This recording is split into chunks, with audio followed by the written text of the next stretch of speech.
Hello, Renegade marketers. Today, you'll be listening to a recording of Renegade Marketers Live, our live show exclusively featuring the marketers of CMO Huddles, our fast-growing, incredibly engaged community of B2B CMOs. This episode, in particular, is all about analyst relations, as in how to build a close partnership with the people that can put your brand on the map. We're talking about the Forresters, the Gartners of the world. CMO Isabelle Papoulias of Mediafly, Carvajal of Q2, and Narine Galstian of SADA come with brilliant insights and real-world examples of how they've engaged these analysts to boost their company's success. I know you're going to enjoy the show. Give it a listen. Let me know what you think. I'm your host, Drew Neiser, live from my home studio in New York City. Today, we're going to be talking about the all-important world of analyst relations. These are the folks like Gartner and Forrester who can literally put your brand on a map with a good review, or who can legitimize your efforts to claim a whole new category, or can relegate your brand to the dreaded doldrums of an undesirable quadrant. Many CMOs recognize that having analysts in their corner is foundational for outbound efforts, and their assessments can also impact long-term retention as competitors exploit more favorable reviews. So in this show, we're going to explore how CMOs start these relationships, gain favorability, leverage good reviews, and overcome the not-so-good ones. With that, let's bring on Isabelle Papoulias, CMO of Mediafly and star of episode 176 of Renegade Thinkers Unite. Hello, Isabelle. Welcome. Well, hi, Drew. How are you doing today? I'm good. I'm waiting for the gin. We'll get there. I know a lot of people are waiting for the gin. It's that kind of Thursday, I guess. Anyway, let's talk. So Mediafly is a relatively young company, and I know you've grown a lot during your last 4.5 years there and 30 months as CMO. Can you remember back to the early days and how challenging it was to even get on the analyst radar? Yeah, I do. Even though I should start by saying that the way we handle analyst relations at Mediafly is perhaps a little different than most other companies like ours. The relationship is managed by our president primarily, with very, very heavy involvement by our CEO. So it's not technically owned by marketing, even though I'm also heavily involved. But it's really led from the very, very top, and it's an enterprise-wide initiative. And I do remember when I started and I started to get involved, I mean, it was hard. It was hard because we didn't quite have a differentiated story. We were still, we were a small company then. And frankly, it was hard for them to take us seriously. I mean, they do look at scale. They look at scale and ARR and how big your clients are, those things. And, back when we weren't the size that we were today. Lots has changed since then with the way analysts looked at us. And it's interesting to me, and I think it's worth pointing out that the fact that your CEO is paying attention to this and leads this activity only expresses how important it really is to, at least in his or her mind, where they're going. So I'm curious, what was the sort of flipping point or where you sort of move from who are these guys, they're kind of way too small to care about, to oh wow, okay, we got to start tracking them? There's got to be a moment where suddenly, hey, they care. Yeah, I would say for us, that turning point was our first acquisition. So we've had 3 acquisitions in 2 years. That's a lot. And when we made that first acquisition, which was the acquisition of Alignian, it's a value selling tool. They were very much included in that decision, right? They helped craft the go-to-market and the vision. And so I would say that was, in my mind, a turning point in the relationship. And then, of course, there was a second acquisition and then the third. And then fast forward to, I'm in relationships with Forrester currently. And so fast forward to the Forrester wave of last year, And we tackled that differently than the previous waves, which I'm sure we'll touch on later in the conversation. And we performed really, really well and moved way, way up into the right. And so that was another key milestone in our relationship with them. So, I want to go back and break that down, because that's so interesting to me that you would work with the analysts. They, in theory, have a vision for where the category is going, because they obviously are working with with folks who would be potential buyers of your product. And so they have sort of a vision, and literally in conversations with them, they say, well, if you had this too, you would be formidable. And so what's interesting, so that's a bullet point on that. It's like, whoa, it's not just selling them on your current vision, it's sort of getting them involved in the vision. Interesting. So the next part of this, though, that I'm curious about is there's a moment when you make this acquisition and it's just vaporware, because you've got your company and the other company, and nothing's been integrated, right?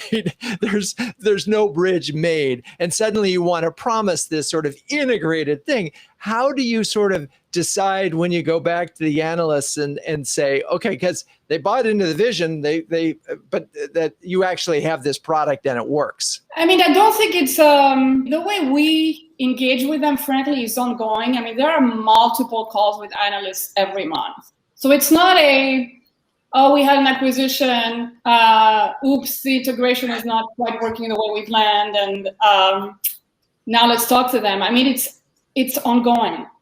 And I mean, multiple calls a month. Right. So I don't know that I can pinpoint. I don't know if that answers your question exactly. I think it does. It's not the way you want it. No, but I think it's really interesting. I mean, again, multiple calls a month. These are really close relationships that impact how you talk about your business, what your product roadmap is. This isn't just going to them and sort of like you're going to a film critic and saying, hey, like my movie. These are folks that are actively involved in the business. And you and I had a podcast conversation, gosh, I don't know how long ago it was now, but certainly more like a year and a half ago. And you had just gone through the second of the 3 acquisitions. And I remember that second one really caused you to rethink the brand. And so I'm imagining at the same time, while the analysts that are advising you, you also are thinking, wait a second, we've changed as a company and we have to change our story. So how does that work? Well, so actually, I'm glad you mentioned that example, because that's a very relevant one. I remember it vividly. So as you know, we kind of pivoted the strategy about 2 weeks before the announcement. So, fun times. And I remember having a session with one of the analysts where I shared the communications brief with her. And in fact, her response to me was, okay, it all makes sense, but I feel like you're being a little too polite and a little too shy and not provocative enough. I think you can come out and be a lot more bold. Don't be so polite and nice. So this is to illustrate, right? I mean, you asked me about acquisition specifically and how we engage analysts, but also this is also to illustrate the types of conversations we have and how we engage and how they can help. Mind you, that's not to say that we've always agreed on things. There are things we've done wrong. Well, we'll get to those. Yeah. We'll get to those things, because I want to come back to you don't always agree with them and got things wrong. That's great. We'll come back to that. The one thing I just wanted to say that I love is the analyst saying to you, be courageous. Get out there and be courageous. I love it. All right. So let's bring in Carlos Carvajal, CMO of Q2 and star of episode 211 of Renegade Thinkers Unite. Hello, Carlos. How you doing, Drew? It's great to be here. Hey, it's nice to have you here. Let's talk about how involved are you? We've heard from Isabelle. That's sort of, it's led by the president. Where are you with the management of your analysts? Yeah, it's interesting. I'm actually in transition where I'm taking over the programmatic side of analyst relations. So I just joined Q2 in the last 9 months. It's been led by the strategy team, and that's been a good approach. But one of the key things that I'm emphasizing right now and that I've learned over time is, if you think about analyst relations or even influencer relations, the key word there is relations, or think about relationship. And at the core of any relationship is communication, how you listen, and just putting a program around that. So that's a lot of what I'm focused on right now, is kind of getting that message internally. as far as the importance behind the communication strategy, how to make it more programmatic. Some of the points that Isabelle just mentioned as far as the consistency and all those types of things come into play as far as the impact and potential results. So, and as you're framing it, it feels more like a marketing campaign but the target audience is really small, and you're trying to, in some ways, get them to buy into a story that you hope they agree with. And what was interesting with Isabelle, it was like there's this strong give and take. So how, I'm curious from your standpoint, are you also, is there a feedback loop from them? Or is it more like, hey, here's the story we're hoping to tell. What do you think? No, it's definitely a feedback loop, but I just think there's some more internal as far as our approach, because listening is critical. Like if the analysts don't feel like they're being listened to, then that's a bad day, right? So that's the first thing. And even if you don't agree with everything that they say, how do you close the loop? And just close the loop and say, hey, this was great, and we're actually making progress, and this is what you said, and this is what we're doing. But there's some things that we don't necessarily agree on, but we appreciate the input. So I wouldn't say we're necessarily running it as a campaign per se. We're just trying to have more consistency in the cadence of communication and closing the loop and how we communicate. And also, my strong belief from past experience is that analyst relations is a team sport. You cannot be successful in analyst relations through just marketing driving that. You have to have strong buy-in from product. You have to have strong buy-in from sales, channel, everywhere else, because those are the kind of things that the analysts are going to bring up with you. I've had to deal with issues in the past as far as, hey, we don't think you're growing your partner ecosystem as fast. What are you doing in that area? What are you doing around customer references and testimonial? So getting buy-in across the company to help you basically address those topics and really change the game, I think is critical.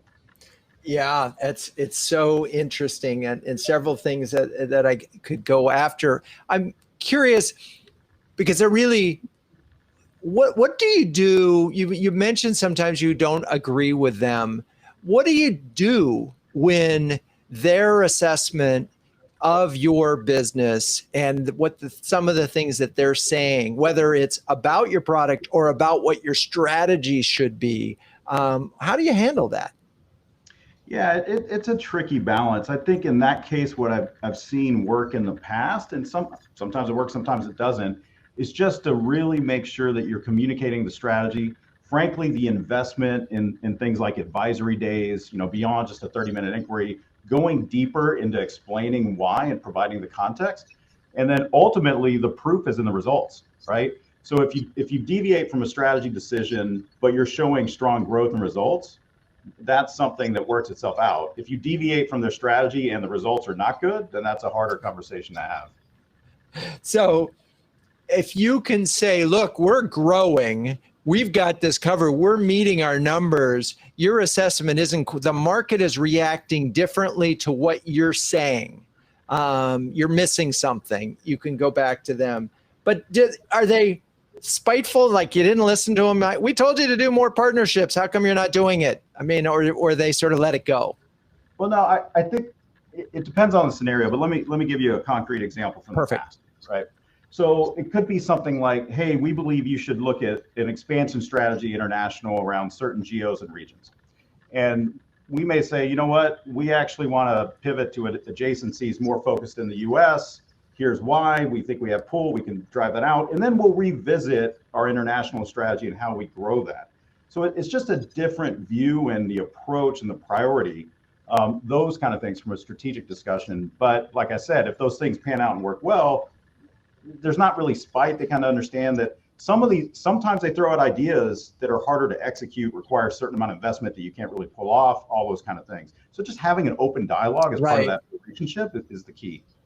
It's funny because it's one thing when they're assessing the category and doing their evaluation of your product or service, right? You expect them to be able to go in there and talk to customers and really get to know what it is that you're doing. It's another thing when they're saying, sort of hypothetically, when it's not their business, you oughta, right? It's like, that's interesting, but can we just talk about your position on our product and why we're not at the very top of the quadrant? Yes, and that's so funny because even internally, you have that discussion, sometimes with the CEO, and not here, but previous companies, like, why aren't we just in the top right? Like really simply said, it's like, oh, okay, let me just go fix that tomorrow.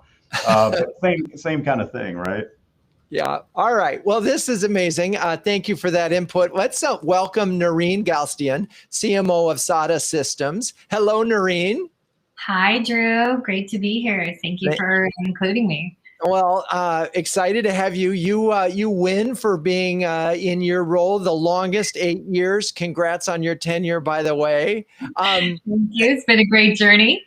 There you go. Just curious, how involved are you with analyst relations, and how long has that been? I started getting involved in analyst relations about 6 years ago from a channel perspective and helping the analysts like Forrester and IDC better understand the channel ecosystem and partnerships. At the time, it was specific to the cloud platform providers like Microsoft and Google Cloud, and helping the analysts understand the business models and margins and where the opportunities lie for the partner ecosystem to grow. So we were able to develop relationships from there with specific analysts, and to be able to go back and provide updates and regular cadence calls, if you will, to continue to have that kind of thought leadership aspect of it as well. So it wasn't just a one-sided, here's what we're doing from the SADA perspective, but it was also being able to educate them on what's changing in the partner ecosystem and the entire landscape. So you're doing a lot of spade work, just sort of helping them understand what's going on, which is important. Since you've been there and you've been doing this for 6 years, has your approach evolved, and if so, how? So their approach has shifted more towards, our specific category in professional services for, cloud solutions. We did divest our Microsoft practice and went all in on Google Cloud, and got noticed from being the, partner of the year, multi-year, and suddenly it was, who is this SADA, right? And competing with the Accentures and Slaloms of the world, and why have we not heard of them before? So then it really made it clear that we needed to, one, make even more investments into developing those relationships in specific categories, and then becoming members of specific analyst groups like Gartner, for example, and working on that relationship and, the feedback loop, as Carlos mentioned too. It was, providing them growth plans, roadmaps, asking for feedback on new products, new solutions, new business models, and being able to take their feedback, seeing what we can and cannot implement, and then providing a report, back to them. But that relationship is also open lines of communication, where they're coming to us and saying, what's next with cloud platforms? What are the next trends? What are your customers asking for? What are they seeing? Where are you successful? So that relationship and trust builds over time. I think it's so interesting that a business strategy choice, like saying we're going all in on Google Cloud, puts you really, you think about the ripple effect of that choice, right? And this is the thing that's so interesting. This goes back to sort of just so many businesses lack the courage to have a focus like this. But by changing, saying we're not doing everybody, we're focused on Google Cloud, suddenly a lot of things changed for you, including the way analysts think about you. So the connection from strategy to analysts and making some hard choices, or let's put it this way, focus choices, to me, your story is a huge example of that. So thank you for that. And is that a fair interpretation that, but this business strategy catapulted your ability, suddenly they had a reason to pay attention to you that they didn't before? Sure. I think when you're in kind of the professional services side of things, and being able to go all in on one particular cloud platform, you're making a really strong statement of, this is where our expertise and our business strategy is going to be invested in. And suddenly they're like, why? Why would you, only go with one, right? So, based on the earnings call yesterday from Google Cloud, I hope it all makes sense for everyone why we decided to go all in on Google. It certainly has catapulted our brand and our business model and revenues overall, where we're doubling our business. And it's it provides the credibility to our customers that we are the experts in this cloud platform. Let's just applaud this notion in this moment for listeners of this show, watchers of this show. Sometimes, because at one point you probably cut loose a big chunk of your business in order to focus on the one. And in doing that, it doubled and so forth. It's just such an important perspective. Okay, let's bring everybody back. And let's say that you are at a smaller company that is growing pretty quickly, that hadn't really been on analyst radar. Where do you start? Is there a playbook that you can offer some advice on how to get going? I mean, do you go after all four of the big guys? Do you focus on one? What's a way of getting in with some analysts? I would say I would explore. Go for it, Isabelle. A good number of them, and then and obviously start with mutual briefings, right? That's the first step, because you want to make sure that you're sharing a common vision of the category and aspirations of where it's going. But I would cast a relatively wide net. I'm not talking 15 analysts, but more than one. Okay, so Go ahead, Carlos. Yeah, I agree with that, but I think the thing for me, just thinking about other companies I've been at and smaller companies, is prioritizing. Like, do you have like tier 1, tier 2, and who's your number one? Like, who is the analyst that can make the biggest impact, and making sure that you prioritize and why they're going to make the biggest impact. I can think of one company where I was at within the last few years where it was like, we know that we have a real shot, even being smaller, of getting to the leader section in the benchmark report with this one particular influential analyst, where the other ones, probably not so much. It was going to take a lot more effort. So we were going to triple down. We're going to really go hard on them and still maintain the relationship with the other ones. But if we can build a momentum with one, then that gives us a way to actually then pivot into the other ones and show more momentum as a company. It's such a great point. And again, it's this notion of focus, because if you get the one analyst on your side, you have something you can market against, right? Obviously, it would be nice to have them all, but when you're small, take a win and run with it. Anything to add on that, Narine, in getting started with these programs? Yeah, I would say before any of that outreach actually happens, that you really take a good look at your story. What is your story? Where are you differentiating yourself in the competitive landscape? What's your secret sauce, right, that you're bringing to the table? And you have to really feel confident in what you're delivering when you get on the phone with an analyst, right? Because they're going to ask you, what is your secret sauce? Who are your competitors? How are you differentiating your products and services? So that's the first step. And second is, I agree with Carlos. I mean, definitely prioritize. Who are your top analysts that you do that are heavy hitters in your space and category, and have a plan of action of not just a one-shot kind of engagement, but really establishing a cadence with them, and maybe making an investment, sponsoring an event that they're doing, getting on a panel for a conference or some sort of summit that they're doing, so that you're contributing to them as much as you're asking them to contribute to you. Yeah, it's a pay-to-play world. I mean, in many ways, and you just have to acknowledge that. And again, getting some focus here can really, really help. Okay, we're gonna first. I'm gonna talk about CMO huddles, because that's how we all came together. And I'll give a little plug for that, and then we'll talk about. So, CMO Huddles was launched in 2020. It's an invitation-only subscription service that brings together an elite group of CMOs to share, care, and dare each other to greatness. One CMO described Huddles as timely conversations with smart peers in a trusted environment, while another called it a cross between an expert workshop and a therapy session. If you're a B2B CMO that can share and care with the best of them, visit cmohuddles.com or send me an email or on LinkedIn or a comment or something to see if you qualify for a guest pass.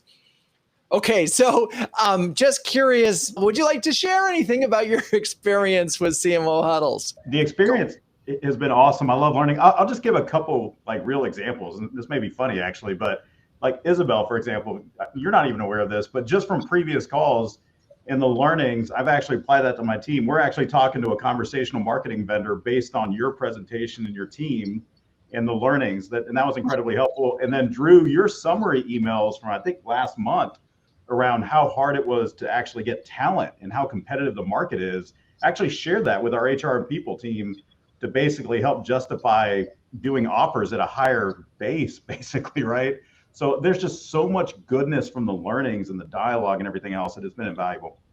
I'm blushing. That's awesome. Yeah, I mean, I second that 100%. I'm a big fan. And one of the things I love the most, frankly, is the smaller environment. I know many other peer groups are very large, and because of the format of the CMO huddles, there's, I don't know, maybe 10, 15 people on each of the sub peer groups, which makes it really easy to build one-on-one relationships. And I've developed quite a few of those. And, that type of one-on-one networking as a result of your groups, Drew, has been very, very helpful to me. I love that. I love that. Okay. Narine, you don't have to say anything, but feel free. Well, I do want to kind of quickly add the huddles are really a great way to share those insights, especially on tools, agencies. I've gotten some great recommendations for PR agencies. I've gotten some great recommendations for tools, and also for reporting ABM campaigns.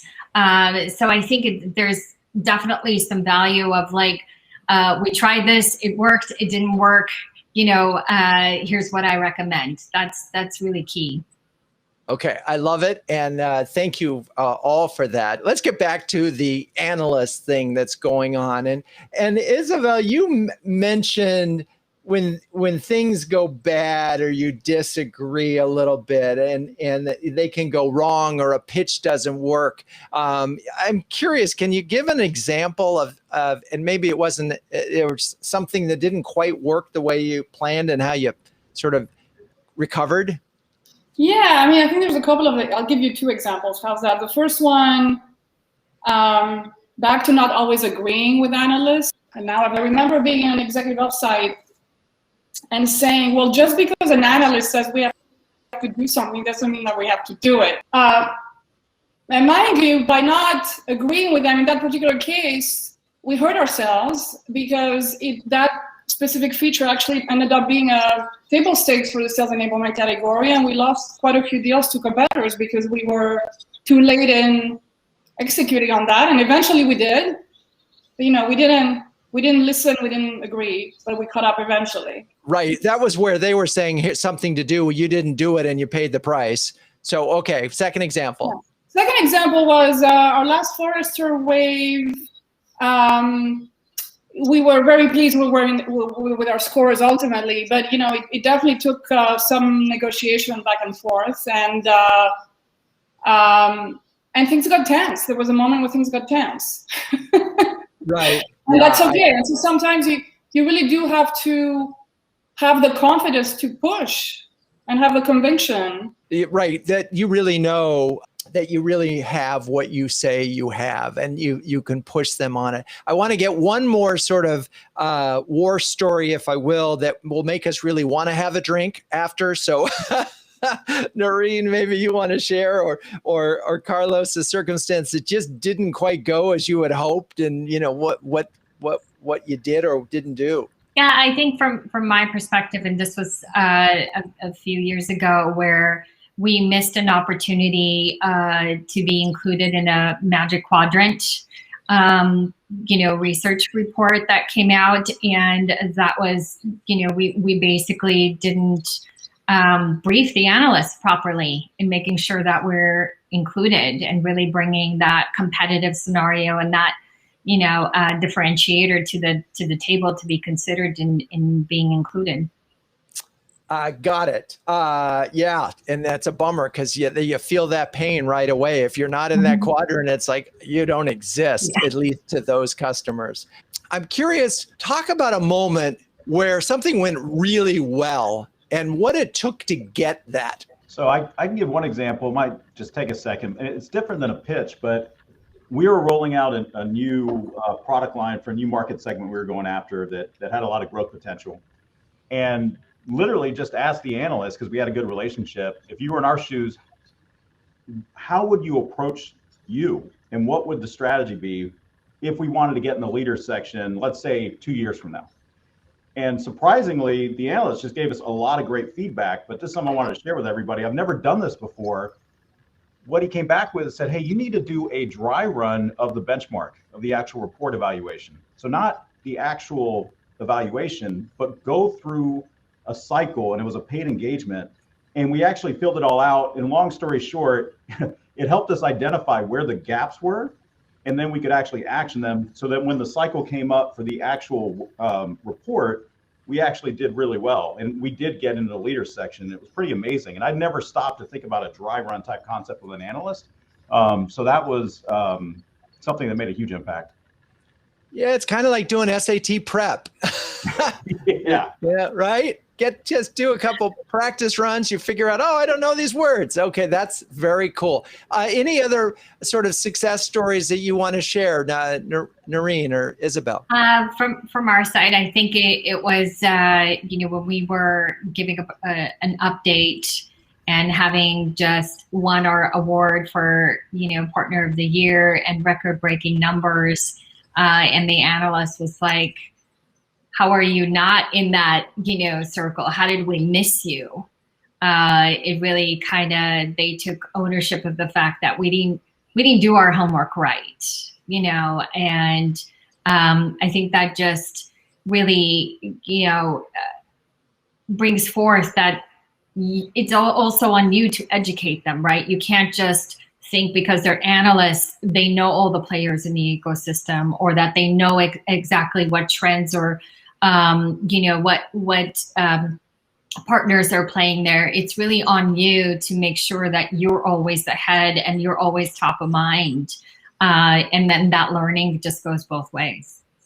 Yeah, I mean, it's really this notion of assuming nothing. And it gets back to sort of what Carlos is talking about, this drumbeat of information that is steady and consistent.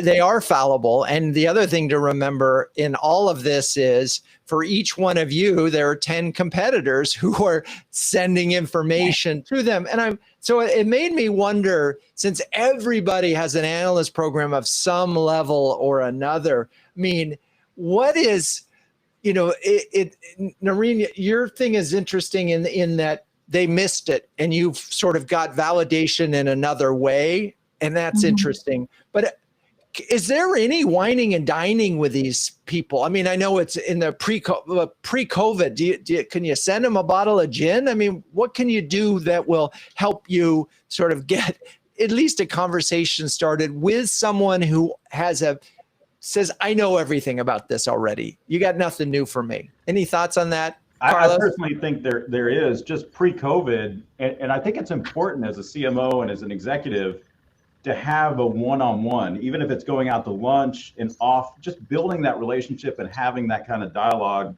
Because over time, I remember having a beer with one of the lead analysts at Forrester, and it was, at a bar where we're just kind of chatting. And that's where we got into kind of the real discussion, like, look, these are the things you really got to dig into because this is what's hurting. And having that kind of dialogue is very different than a formal meeting with like 10 people and everything else. Personally, I think it helps. True. I just wanted to add, I think it's also important to include the analysts. So for example, if you're at a conference where analysts are going to be there and your customers are there and you're hosting an event, include the analysts in that event, allow them the opportunity to talk to your customers. That's kind of the firsthand, experience they're going to get to validate your services and, kind of bring to the forefront of what differentiates you. So don't hesitate in inviting them to those types of events. And I know that happened a lot in pre-pandemic era. I'm curious because in huddles over the last year, we've talked a lot about these smaller events where you have 10 customers and you have, 10 customers, a couple of prospects, but I've never heard anybody said we also had analysts at those virtual events, like the virtual wine tasting and I'm just curious, have you included analysts in those kinds of things over the last year and a half? We have, and we do that regularly, and I apologize for the downtown Chicago background noise. Both exactly that, actually. We had a wine tasting recently where that happened. We regularly invite analysts on webinars as speakers, presenters. Back in the day when we had the physical events, obviously that happened too. So I know someone mentioned the word campaign earlier. I forget who it came from, but that resonated with me. I mean, yes and no. It is a campaign and it's not a campaign. But my point is we're deploying different tactics to build those relationships, right? It's the physical events, it's the digital events, it's the advisory days, right? Where you bring them in and it's maybe a full day of discussions. It's the one-on-one phone calls. It's the it's all of these elements together that build the relationship over time. I don't think there's only one tactic that works better. I think it truly is a combination of things. The one thing that and as you're talking about that, it feels like, well, you would say the same thing about a prospect campaign, but one of the things that marketers do is they think about the overarching story and the consistency of that story and how that packaging that story. And so one of the reasons why it seems to make sense to me that a marketer versus, say, a sales or CEO is they would think about the story and make sure that that story is be told simply and consistently, as opposed to whatever the notion is at the moment, right? And so you would try to, and that's why I think this campaign idea also makes sense, right? Now I have no proof that what I'm talking about works, but except for we know that it works with any other form of communication. Consistency matters. I totally agree with that, Drew. It is a consistent messaging that has to go out, and once you build the foundation of your story, you just keep adding and hitting on the points of your story, and it could be more customer references that kind of prove your product or solution, right? It could be the growth story and how you're continuously meeting that plan in advance of it, or going back and reevaluating that. So that consistency in the messaging is like any other campaign that you would do with prospects or install base. You have to make it part of your overall messaging. This is the moment where I ask, what would Ben Franklin say? And I know that might seem random, but we are talking about essentially a third party that's going to define your reputation, that in fact, and that a third party that's so credible that they can make or break your business. So here's what Ben Franklin would say. Glass, china, and reputation are easily cracked and never well mended.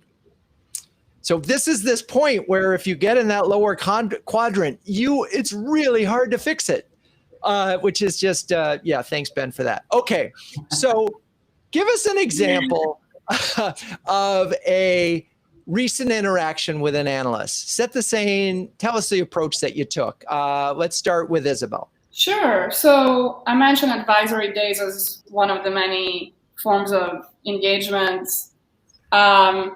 So we had I think it was 2.5 days of an advisory session with an analyst. Typically, we do these a couple of times a year, and we do them, in a physical location. But because this was a remote environment, as we all know, it happened via Zoom, and it was a messaging and ICP advisory day because we were in the process of refreshing our brand positioning, revisiting our ICP, and so on. And I was frankly fully expecting that analyst to throw a bomb into all the work I had done, because you never know how these things are going to go, right? And so the way they typically go into these sessions is there's a lot of pre-work that they would expect us to do. They hadn't realized that we had done a lot of our own work yet. So instead we preempted their process, and I said to them, we're going to come. I'm not going to fill out all of those things you wanted to fill out because I've already done the work. So I'm going to come and actually show you things for you to react to, right? My SCP segments and a messaging map and all those things. And so that's how we did it, and got her reaction.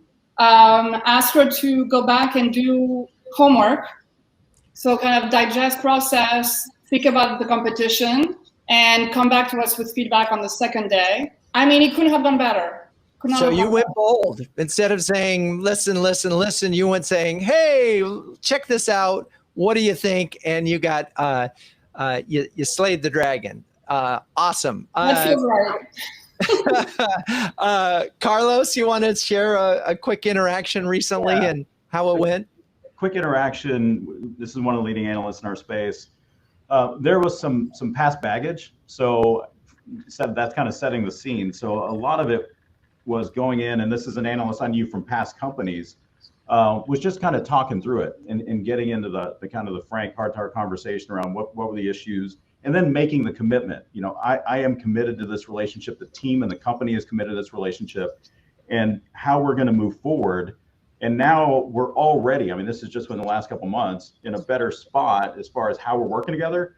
And like just impactful things, because one example is just this week, they passed a lead to us for a great opportunity, right? So it's kind of night and day as far as a few months ago. It was like a little bit combative, and now we're starting to get to a much better place. Build a bridge, just sort of connected to them in a way that they said, okay, we get it. Yeah, similar to what Carlos said, I think, you know, building that bridge is really important, where you get to a point where the analyst really, really understands your business, and that, you know, it just kind of goes off. And then suddenly they're thinking about, hey, I have customers that could really utilize this. How do I engage both of you together? How do I make those introductions?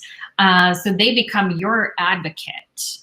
So, you know, that's exactly what happened on a recent call. And I that's when you feel really confident of like, okay, this went exactly how it was supposed to, and you come out of it having that person on your side and being top of mind for them. So when they do their calls with other customers, they're thinking about your solutions and services.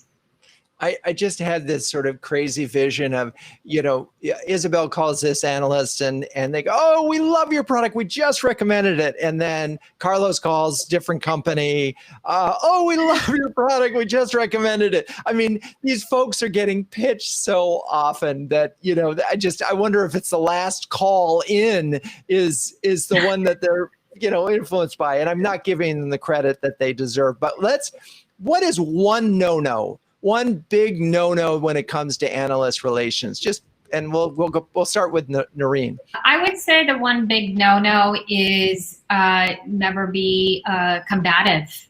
You know, always just keep an open mind and listen respectfully.